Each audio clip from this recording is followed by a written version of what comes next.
Presta mucha atención a este video, la historia de la caída de Luzbel. Me gustaría que usted tome cada detalle y comparta este video. Miren esto, por favor. Antes de que la maldad existiera, mucho antes de que el primer ser humano habitara la tierra, en los cielos reinaba la infinita bondad, todo era perfecto. Todo ángel irradiaba una enorme luz y le tenían un increíble respeto a su Padre, el creador de todo. Pero entre todos los ángeles, uno se destacaba por encima de todos los demás, Lucifer. Este querubín era el protector y sacerdote del santuario de Dios en el cielo. Era el jefe de todos los ángeles, el más grande en la capacidad natural, en fuerza y sabiduría. Era el más grande en honor y dignidad. La estrella más brillante de todas. Lucifer había sido el primogénito de todas las creaciones. Él fue la primera obra que Dios modeló con sus hermosas manos. La primera creación en absoluto, y se deleitó en hacer de él su obra maestra. Le otorgó poder, como no otorgó a ningún otro ángel. Él poseía la inteligencia más grande solo después de Dios. Lucifer, quien según el cristianismo ahora es Satanás, es mencionado muy poco en las Santas Escrituras, y lastimosamente su importante historia en los cielos no se encuentra detalle.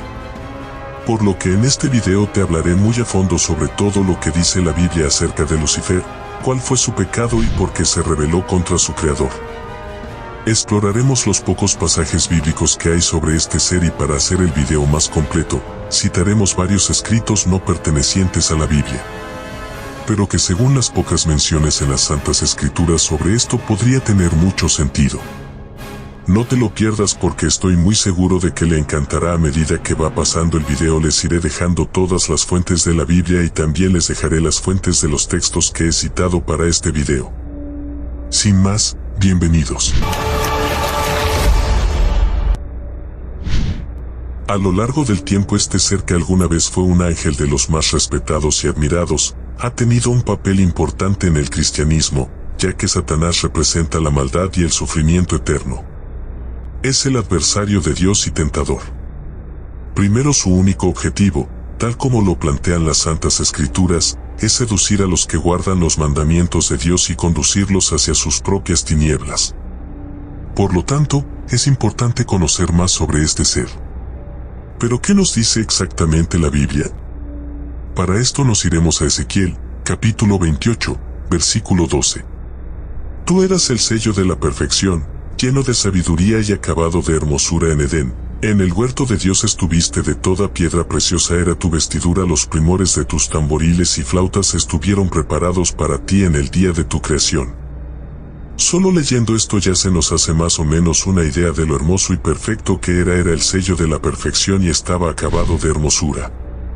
Tenía mucha sabiduría en los cielos. Versículo 14 de este mismo capítulo. Tu querubín, grande y protector. Yo te puse en el santo monte de Dios, allí estuviste en medio de las piedras de fuego, te paseabas. En este versículo, la Biblia nos dice que Lucifer era un querubín grande y protector. Los querubines son en la jerarquía angelical de los más altos, solo después de los serafines, que son los que están más cerca a Dios para alabarle. Los querubines son ángeles poseedores de dos pares de alas, tal como lo están viendo justo en este momento. Ellos son los guardianes de la gloria de Dios, de los cielos y de las estrellas. Su nombre significa los próximos o también los segundos. Se cree que, aunque no están ante los hombres, sus luces divinas pueden influir sobre nosotros de manera positiva, recordando a la humanidad la gloria divina del Creador. Lucifer hacía parte de esto, siendo el más respetado, el más sabio y hermoso querubín, tal como lo hemos leído en estos versículos. Versículo 15 de este mismo capítulo. Perfecto eras en todos tus caminos desde el día que fuiste creado hasta que se halló en ti maldad. Este versículo tiene significado porque explica que Dios no creó el mal. Él creó algo perfecto. Satanás es el que creó el mal. A causa de la multitud de tus contrataciones, fuiste lleno de iniquidad y pecaste, por lo que yo te eché del monte de Dios y te arrojé de entre las piedras del fuego. Oh querubín protector.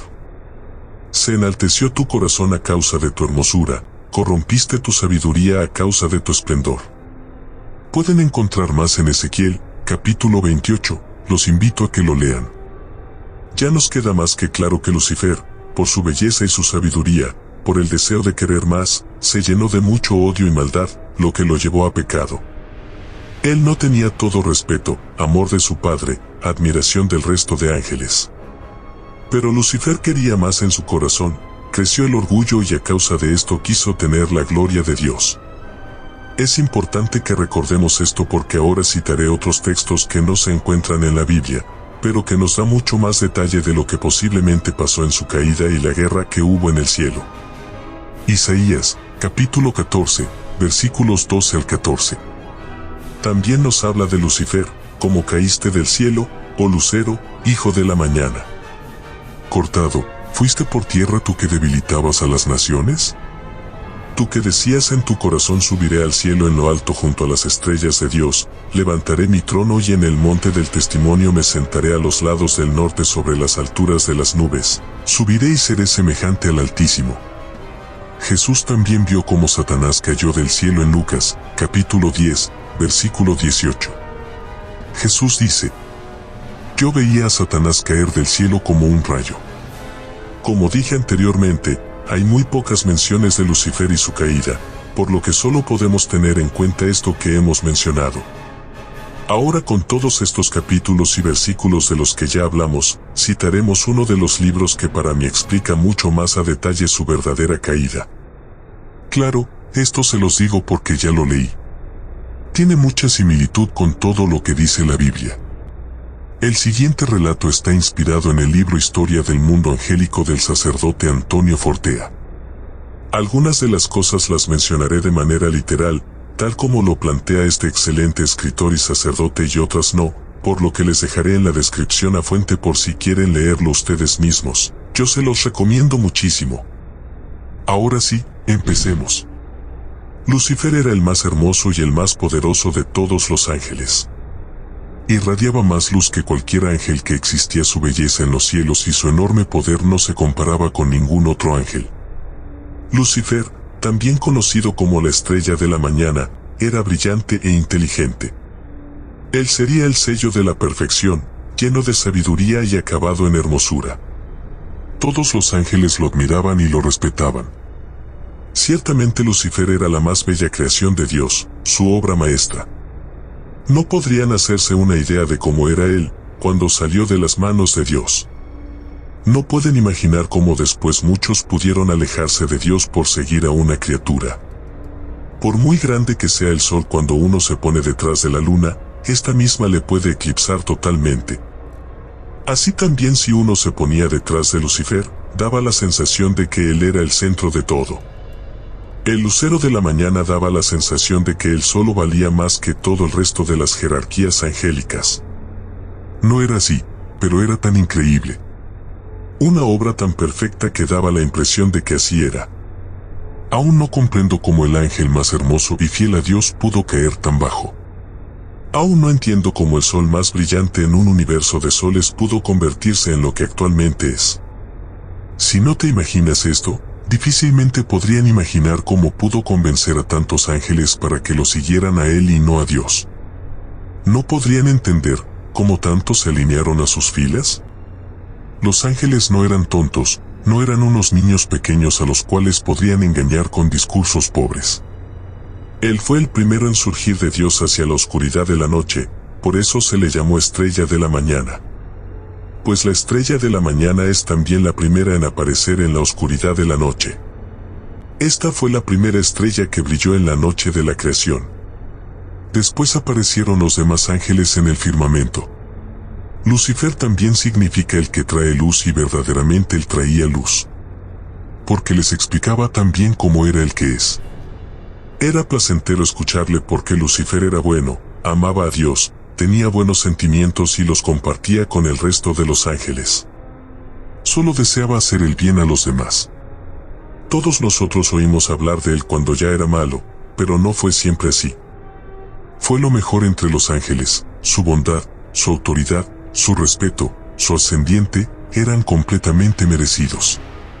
Su boca habló de Dios como nadie lo había hecho nunca. Algunos eran tronos, algunos eran príncipes.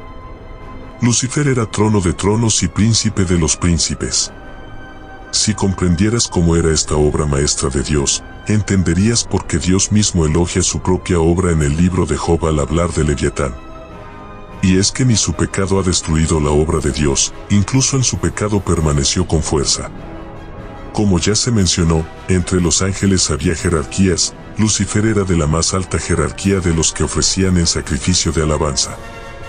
Él era el sumo sacerdote, su voz poderosa y profunda se elevaba por encima de los coros del resto de ángeles para honrar a Dios. No.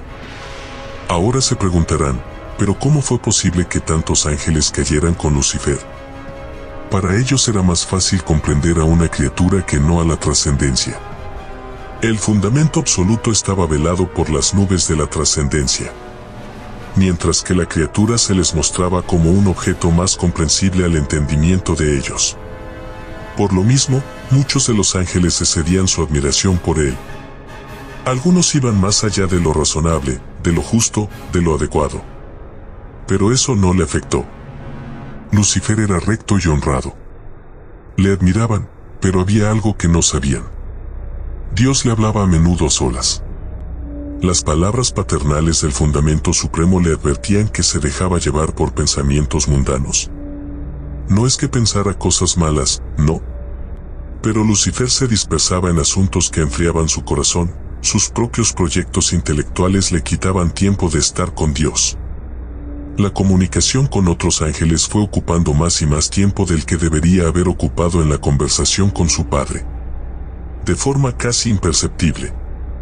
Su amor se fue enfriando, aún no había cometido ningún pecado, pero sin darse cuenta, su psicología fue cambiando.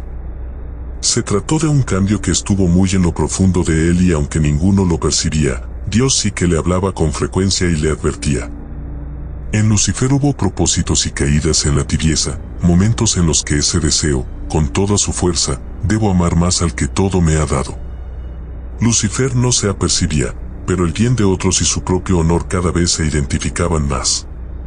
Cada vez eran una sola y misma cosa. Lucifer se había transformado en un ser volcado en lo extremo. A través de todas estas etapas resultaba cada vez más evidente que hubo un acrecentamiento de la propia consideración que Lucifer tenía de sí mismo. Pero todavía no había pecado. Aún así, Dios le habló tantas veces al corazón completamente a solas, porque sabía que se acercaba el momento de la revelación que iba a realizar al mundo angélico. Aunque nadie lo supo, la revelación que iba a realizar se retrasó para que Lucifer creciera en humildad. Dios varias veces retrasó ese momento varias veces, le dijo que la revelación iba a suponer una gran prueba para él y que tenía que prepararse. Hijo mío, el viento y las tensiones van a ser muy fuertes, tienes que prepararte. Lucifer le decía a su padre, sea cual sea la prueba, deseo ser obediente a tus mandatos, ni siquiera te digo que te seré perfectamente fiel. Tan solo te digo que deseo ser fiel. Lo decía con todo su corazón, lo decía desde su más profundo ser con sinceridad. A pesar de todo esto, a pesar de las incontables veces que el Padre Todopoderoso le habló a su corazón a pesar de su gran belleza, de su gran poder, Lucifer comenzó a desear más, cada vez quería más y más. Comenzó a enorgullecerse de sí mismo y quería un poder aún mayor al que ya tenía. Quería que las alabanzas ya no fueran al Padre, él quería ser Dios. Supo reconocer que sus cualidades superaban ampliamente al resto de los ángeles y empezó a desear la gloria que solo podía pertenecer al Creador. Lucifer era libre, aunque le costase, podía superar sus propias tentaciones y ser fiel, aunque cayera, podía finalmente salir airoso de la prueba solo. Si Lucifer se sobreponía, saldría de la prueba más obediente, más humilde. Aún así, su padre volvió a retrasar el momento de la prueba. Volvería a aconsejarle, volvería a ofrecerle más tiempo en lo que quería mucho y como amor de padre a hijo, sintió que podía cambiar. Llegó un momento en el que hubo que pensar en los demás ángeles y no solo en la historia personal de uno de ellos y el día que tanto se esperaba llegó. Se hizo él en los cielos, el firmamento cayó y Dios habló de un modo solemne. Dios les dijo a los ángeles que crearía un universo material, les enseñó cómo la vida florecía en él, les dijo que crearía la humanidad. Tal noticia conmovió mucho, los ángeles se alegraron mucho de oír al Creador anunciar esta gran noticia. Los sorprendió mucho el plan de Dios, era algo que jamás se les habría ocurrido. Y entonces añadió que hasta ahora le habíamos adorado a él como Dios, pero que ahora les pedía algo más difícil, que le adoráramos hecho hombre. Jesucristo será su nombre. La segunda persona de la Santísima Trinidad, la cual para los ángeles era un misterio, se revelaría a la humanidad. Dios se les mostró bajo el misterio de la encarnación y les dijo: adórenme. Bajo esta apariencia adórenme, bajo estos ropajes humanos. Tal acto fue maravilloso, ver cómo la luz de la luz se hacía completamente carne, fue algo asombroso. Pero, aunque millones de ángeles estaban felices de ver lo que estaba pasando, uno de ellos no podía moverse, no podía decir nada y solo se quedó viendo lo que pasaba. Su mirada era como un pozo vacío, en su rostro se podía ver cómo todo se destruía dentro de él. De pronto, un sentimiento le llenó de amargura. No había sido él el elegido para recibir la unión hipostática. Lucifer dejó que el pecado se formara dentro de su corazón, dejó que en su ser entrara la envidia y la maldad, dejó que ese amor y respeto que le tenía al Padre se convirtiera en odio, todo esto por el poder. Lucifer evaluó las posibilidades por las que tal unión hipostática hubiera podido haberse llevado a cabo en el mismo Lucifer. Sin perder su propio yo, el Lucifer hubiera sido el vaso más perfecto para contener la divinidad hecha criatura, sin dejar de ser Dios. Porque Dios escogía lo más imperfecto, pensó. Porque Dios me humilla. Con muchas preguntas y con una fuerte ansiedad que le consumía, Lucifer, siendo el único que no se arrodilló ante Dios, abrió lentamente sus labios y dijo: no. Pronunció esto de manera seria, carente de emoción.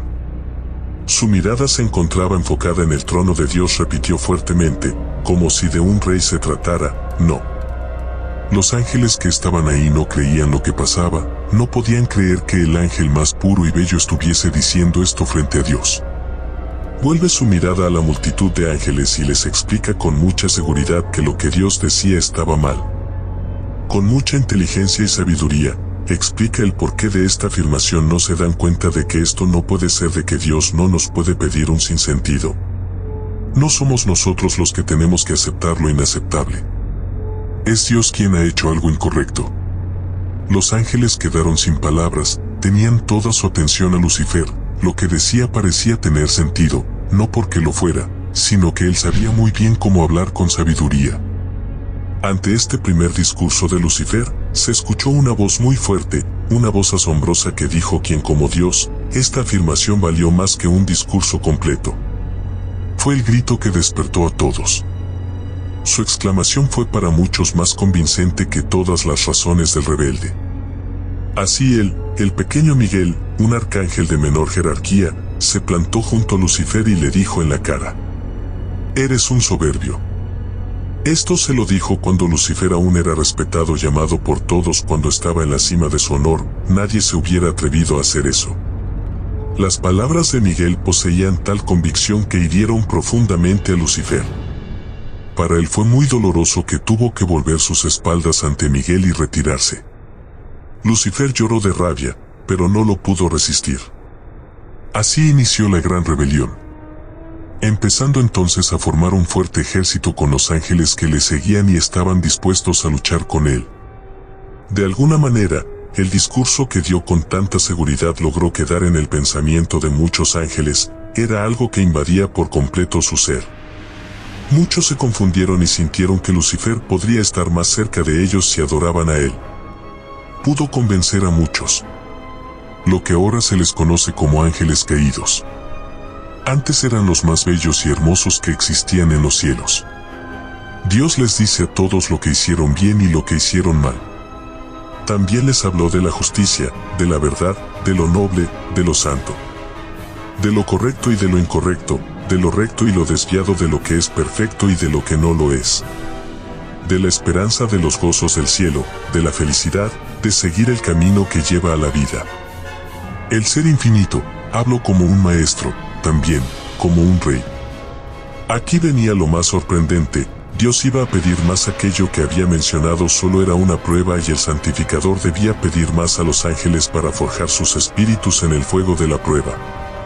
El misterio de la encarnación no era todo, se le reveló la historia de iniquidad que corrompería a los hombres. Esos seres finitos ingratos encima iban a rebelarse. No solo se iban a rebelar, también le iban a matar. Increíble, podría ser más absurdo. Que te den la prueba más grande de amor y tú respondas con el odio. De pronto, algo cambió en muchos ángeles más. Se suponía que tenemos que adorar a un Dios crucificado. Nosotros, seres gloriosos, debíamos arrodillarnos ante aquel cuerpo destruido, ensangrentado, cubierto de heridas dolientes hasta el límite. Pero la visión de la crucifixión fue algo terrible. ¿Esto fue lo que derramó la copa? Más y más ángeles decían, Lucifer tiene razón, Dios no puede pedirnos algo contrario a la lógica. La duda apareció, ¿y si Dios no es tan Dios? ¿Y si Dios era únicamente un ángel muy poderoso? ¿Y si solo era un Lucifer más grande? En cualquiera de los casos, el puñal ya había sido clavado en muchas de las mentes de los ángeles. Si Dios nos pide algo incorrecto, entonces ya no es Dios. Poco a poco más y más ángeles cayeron, incluso tronos y principados en la rebeldía. La desarmonía se extendió por todas las jerarquías. El poder del error no podía ser subestimado. Entre los ángeles fieles a Dios había uno en especial, uno que destacaba en toda la lucha que había. Este fue de los más fuertes, aunque no se trataba de un ángel superior, su amor sí que lo era. Fue él el que mantuvo más viva la llama de la fidelidad en los peores momentos de la batalla, cuando todo se vio más negro, cuando pareció que la mitad de los ángeles iban a rebelarse. Y él pudo transmitir esa llama, se destacó en el bien y su fe alumbró a muchos. Fue el que en el momento más oscuro, en la hora más terrible en que las multitudes comenzaron a dudar, había gritado en medio del inicial silencio general: ¿quién como Dios? Y así quedó su nombre, Miguel, el luchador infatigable e invencible. Miguel se seguía destacando como guerrero, la luz de su enorme fe y amor alumbró a muchos. Hubo una fuerte lucha. Miguel y sus ángeles contra el dragón y sus ángeles, donde la verdad, la fe y la esperanza ganaron. El arcángel Miguel, siendo un ángel de menor jerarquía, ganó la batalla porque siempre estuvo del lado de Dios, siempre tuvo fe y su creador lo acompañó en todo momento. Esto dio como resultado que Lucifer, quien ahora es Satanás, fuese expulsado del cielo con todos los que le seguían. La tercera parte de todos los ángeles cayeron con él. Y así fue como terminó esta batalla en los cielos, donde el ángel que alguna vez fue el más perfecto y hermoso, fue expulsado. Desposeído de casi todos sus atributos, cayó a lo más profundo del abismo y su propósito es seducir a los que guardan los mandamientos de Dios para llevarnos hacia sus tinieblas. Ustedes saben que no hay muchos textos bíblicos que hablen referente a la caída, pero si usted tiene alguna explicación, puede dejármela en un comentario.